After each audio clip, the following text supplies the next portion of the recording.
Welcome to everybody. I think this is obviously a great opportunity for the University of Texas to be joining the Southeastern Conference, and I think a great opportunity for the SEC media to be in Dallas with us and to be part of this and kind of going through Media Day. So pretty cool. Right here on the front row to start. Coach Eric Bailey with the Tulsa World. Looking back, I don't mean to go back too much back last year, but the drive against Oklahoma in the final minutes of the game, how much do you recall of that drive, and how much can that be a teaching tool for your defense, and how much did that really help you in the second half of the season? Yeah, I remember it. So, I think one of the things that happens in critical moments is you have to have the ability to execute. And I felt like when you analyze that drive, our execution was not very good. And that's to take nothing away from OU and Dylan, Gabriel, and Stoops, and that whole crew. That was a heck of a drive. But we didn't execute very well. And when you blow three coverages in one drive, and ultimately you blow a coverage on a touchdown that gets you beat, it goes back to execution. And I do think that helped when you can walk a team through the drive and, okay, what was our part in that drive? And then how are we going to get better at it moving forward? And I think it helped. We still have room for improvement, that's for sure. On the aisle, second row. Coach Evan Kamiko, Pig Trail Nation. You touched on it in the end of your opening statement in the other room, how you're able to now renew some of these old Southwest Conference rivalries with Arkansas and Texas A&M. You got a taste of it in 2021 playing against Arkansas, but what makes you excited for the future of that rivalry and being able to etch your name next to guys like Darrell Royal and Frank Broyles? First of all, I'd like to play better than we played in 2021. We did not play very good in that ball game, and it's a great environment. I jokingly say this, and I feel like when you go to Arkansas, that I almost at times feel like they hate Texas more than they like themselves. I mean, that's a real rivalry. That's when you know you're in a real rivalry. And I know so much has been made of us getting to play A&M again, but the fact that we get to play Arkansas again is awesome. I mean, how many teams in the country get to play 3 rivalry games in the regular season? And we get to do that. And so that's one of the beauties of being here. It's one of the beauties of being in the Southeastern Conference. And part of that is, so much has been made of conference realignment, and so much has been made of teams now traveling across the country and losing rivalry games that they've had historically. We've benefited. We got 2 back, and so we're looking forward to it. And that's, like I said, it's one of the beauties of making this move. Front row, left side. Hey, Steve, Colin Wilson with the Action Network. As a 2-time Arkansas graduate, you're exactly correct. My question, in 2021, Texas was 4th in the nation in red zone TD percentage. Last year, that fell to 120th. Is that the loss of 20 all-purpose TDs from Bijan Robinson? Is it luck? Or like you mentioned, you have 25 leaders that are still marinating? Yeah, no, I think that's probably a byproduct of a few things. We lost Bijan Robinson. Anytime you lose a top 10 draft pick at running back, that's going to affect some of your play.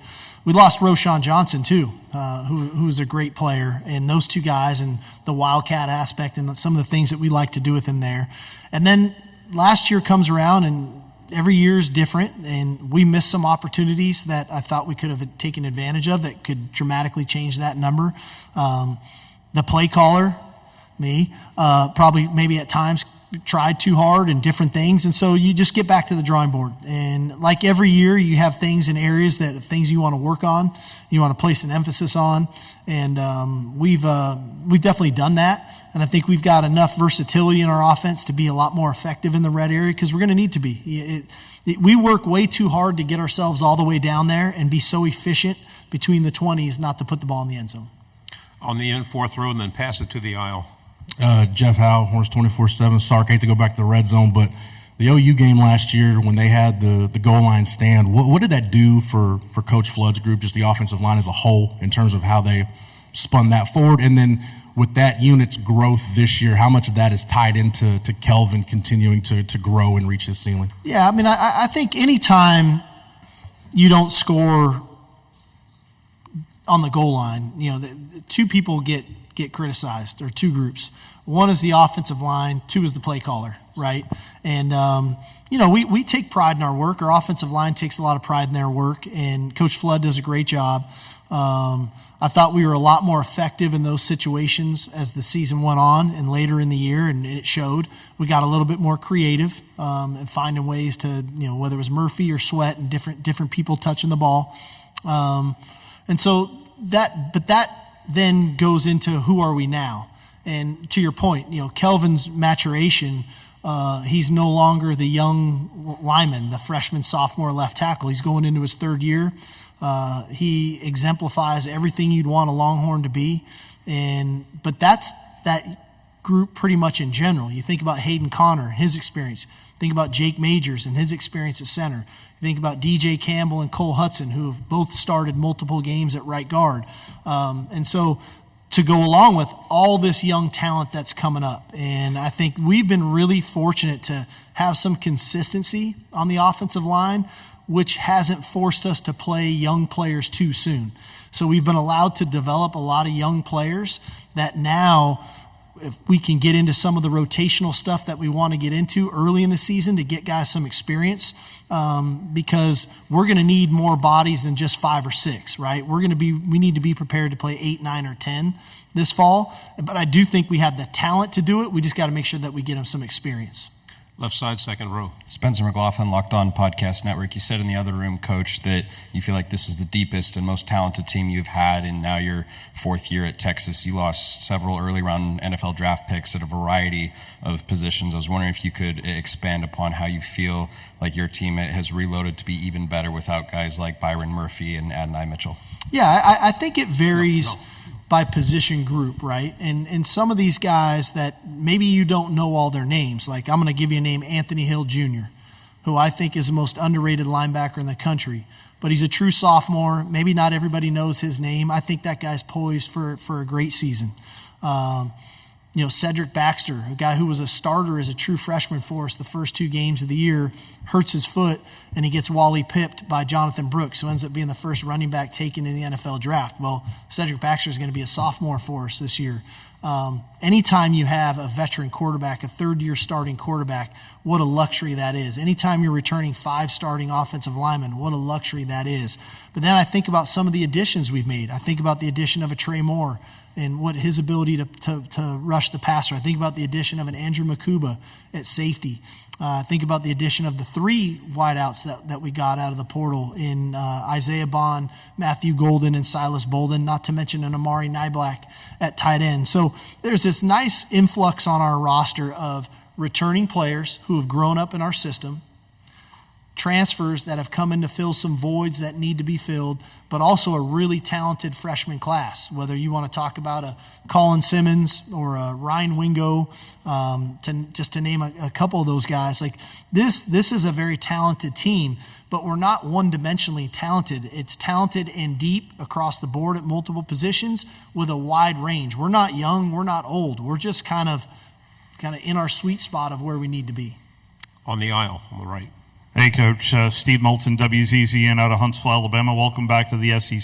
Thank you. I wanted to ask the conversation that you had with Joel Clark. You talked about the maturation of being a coach and finding your sweet spot. How are you different today as a head coach than, say, at Washington in your previous stops? Yeah, I think I have a much better appreciation for consistency, okay? And part of that I think I got a fair amount from Coach Saban, but I didn't know that I would value it as much as I did, right?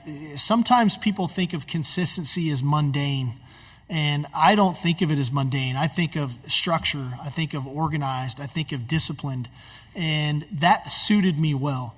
But in the midst of all that, I also have learned I value personal connection. And my connection with our players, my connection with our staff matters to me. And so the combination of those 2 things, I think have been probably the biggest shift of kind of who I am as a coach today. Just being authentic, being transparent, being true to our players, being honest, I think has been beneficial as well. But again, you just find out about who you are and what's important to you, what makes you tick, you tap into it, and then that removes some of the unknown and uncertainty for the players. They know what to expect day in and day out. And then if you can create an environment for the players where they want to be in your building, they want to go to work, that's when you really have something. And I think we've created that environment. Everybody in our building can't wait to get in there and do whatever their task is for the day. And when you can do that and there's a level of consistency from the top, man, it makes things go really smoothly. And that's kind of our sweet spot right now. 3 final questions. We'll go on the third row and then come to the front. Michael Cobble out of Baton Rouge, Louisiana. I'm just curious, what do you see as the real challenge to joining this conference? You guys are elite programs, but you're stepping into something new. Is it the week-to-week grind like most of us have projected, or is it stuff that we'll never see on Saturdays, like program building? Well, I would, for us, as it pertains just to the SEC, I would probably say it's the week-to-week. And I don't know if grind is the right word. It's the having the mental fortitude to refocus again, because there aren't any off weeks. You're going against the elite coaches in America. You're going against the elite players in America. More players drafted out of the SEC to the NFL draft year after year after year after year after year. So how do you put forth the same level of preparation, the same practice habits, not thinking I'm good now. You always have to strive to improve and try to get better. That's the task, right? And that's kind of falls solely on me to make sure that I'm motivating our team to be in the right mental space for Monday, Tuesday, Wednesday, Thursday, Friday. The physical part is the physical part, and we're knock on wood, but we're probably going to have some injuries. We're going to have to play more players. All that stuff is fine. We're built for that. Like, we've built a team that is ready to go do that. It's having the mental fortitude week in and week out to make sure that we're focused on the task at hand and then putting forth the right preparation to get ourselves prepared to play on Saturdays. Front row. Hey, Steve, good to see you. Brett McMurphy with Action Network. You've talked before about what Nick's meant to you in your career and your life. I talked to Lane a little bit about it. Because of what he did for you, are you more likely to kind of give coaches a second chance that maybe have had some problems in the past, or just try to help them out the same way that Nick helped out you in your career? For sure. You know, I think that there was a unique model that Coach Saban had at Alabama. How do you bring in a Steve Sarkisian, a Lane Kiffin, a Mike Loxley, Mike Stoops, Charlie Strong. I mean, a bunch of guys. There's a Major Applewhite. All these guys that, hey, all of us, none of us are perfect, right? None of us in this room are perfect, right? And the fact that he was willing to extend that olive branch to all of us, in a way, sometimes now it gives me the opportunity to pay it forward.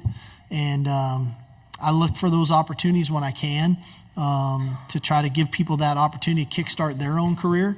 But I'm forever grateful. Like, I will forever be grateful to him for what he was able to do for myself, my family.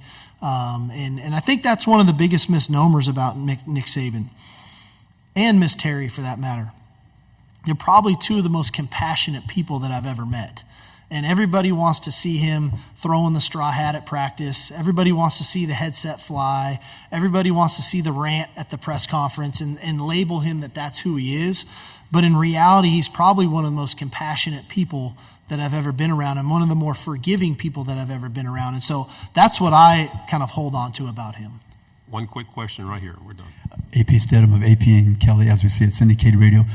Coach, you've been through the transfer portal. What are some of the criteria you feel that makes you successful when you bring in a player, and sometimes they don't produce, so you probably learned along the way? What are some of the criteria that you think you need to follow? Yeah, I think first of all, you have to say, when we go into the portal, there's some people like us or some not, but we go to the portal to fulfill a specific need. And some years you have more needs than others. And once you try to identify, okay, we have a need at a specific position, then you try to identify players that fit the profile of what we look for in that position. Once you can identify the list of the players that fit the profile, then you got to try to dig into, do they fit the personality of who we are as a team? And it's like speed dating. Okay, high school recruiting, I recruit these kids for 2-3 years, right? And then they decide, and then you get them. Well, in the portal, you might have 2 or 3 days to decide if I'm going to bring him on a visit, and then he might commit. And so how do you try to identify players that fit culturally what we're about? A lot of what we do is try to fall back into players that we've recruited previously, because that helps. We have a little bit of information on them. But hey, there's no science to portal recruiting right now. It's speed dating. Sometimes it feels like the first one to the door wins.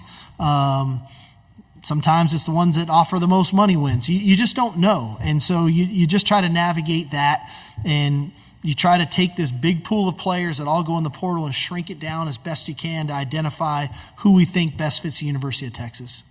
Coach, very nice job. Thank you so much. Thank you all. Appreciate you.